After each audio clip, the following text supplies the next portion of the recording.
It's 3 minutes to 9. It's the only one of its kind in the world. Now its days as a flying machine are numbered. The last active Vulcan bomber will take to the skies for the final time before the end of this month. Vulcan was first used by the RAF in the 1950s, but more recently has been a huge draw at air shows around the country. Danny Savage is at its base at Robin Hood Airport in Doncaster, where he's had a lovely morning. Morning again.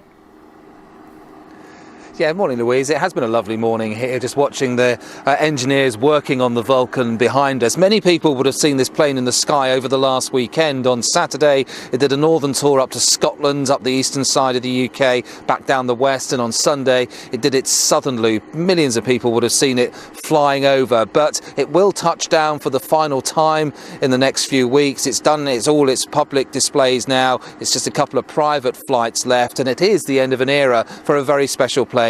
But it still does have a promising future.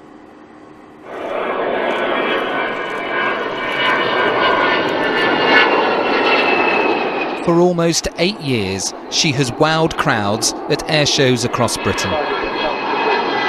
This Vulcan bomber may be a relic, but its appearance and noise stops today's young and old in their tracks. What makes it special? Well, lots of people talk about what's known as the Vulcan howl.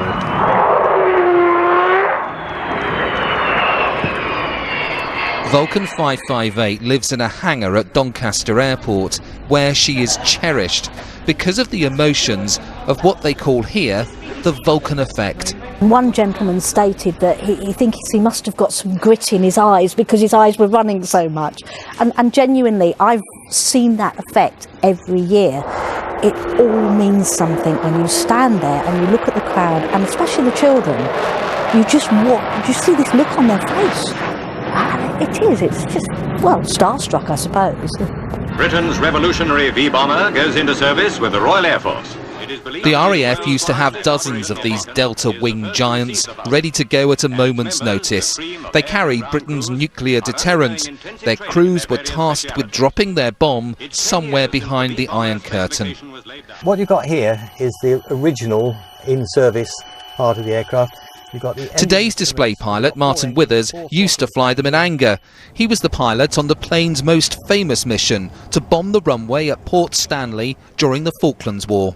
But after decades, he will never again take a Vulcan to the sky. Everybody loves it for a variety of reasons. I mean, it's so graceful, so beautiful, and yet so powerful and manoeuvrable.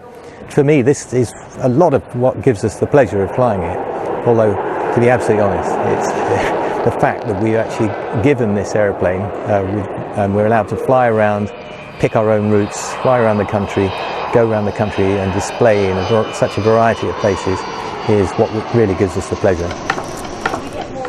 So what happens to her now? It's not about money. The professional technical support is no longer available to underwrite her safe operation. The aircraft's quite old.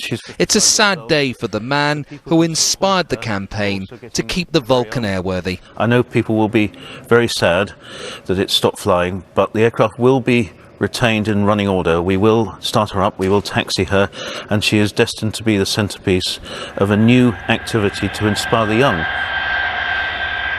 And so at some point before the end of this month, this unique plane will touch down for the final time and taxi off to start a new chapter to perhaps inspire future designers of magnificent flying machines. Well, joining me here this morning is Robert Plemming, the Chief Executive of the Vulcan to the Sky Trust, the people that have kept this plane flying. And he's here just to give us a little bit more information about what's happening over the next few weeks. I mean, Robert, the obvious question is, why does it have to all end now?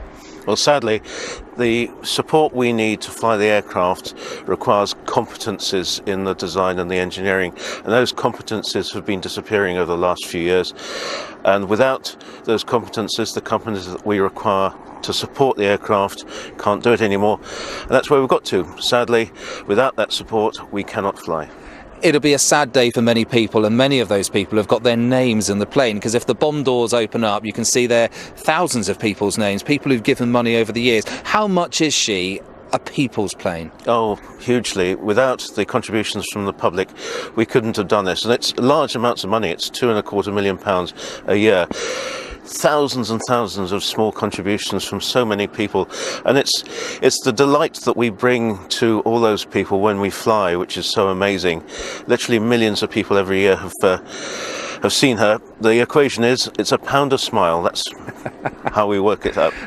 We've had lots of reaction on Twitter and social media this morning saying, I remember seeing a Vulcan when I was a child, when I was a kid flying over.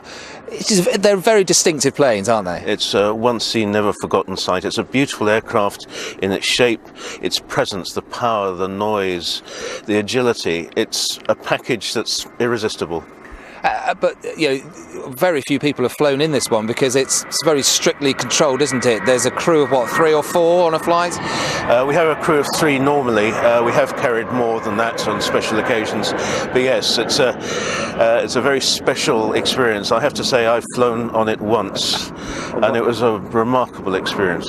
And when it comes to the future of the plane, people will still be able to come here to Doncaster Airport to see it taxiing? Yes, of course. She's got an exciting future. We're planning for the Vulcan to be the centrepiece of a new type of activity which is aimed at inspiring the young in engineering and technology. And of course we'll keep her live. She will still be able to fast taxi. We'll still have the famous howl.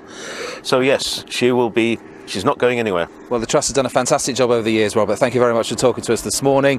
The Vulcan will be flying at times over the next couple of weeks for its final flight, but they are private occasions. They're not big public events. They're all over. I'm sure we'll hear more of it before the end of the month. OK, we'll be watching out for it. Danny, thank you very much. Thank you.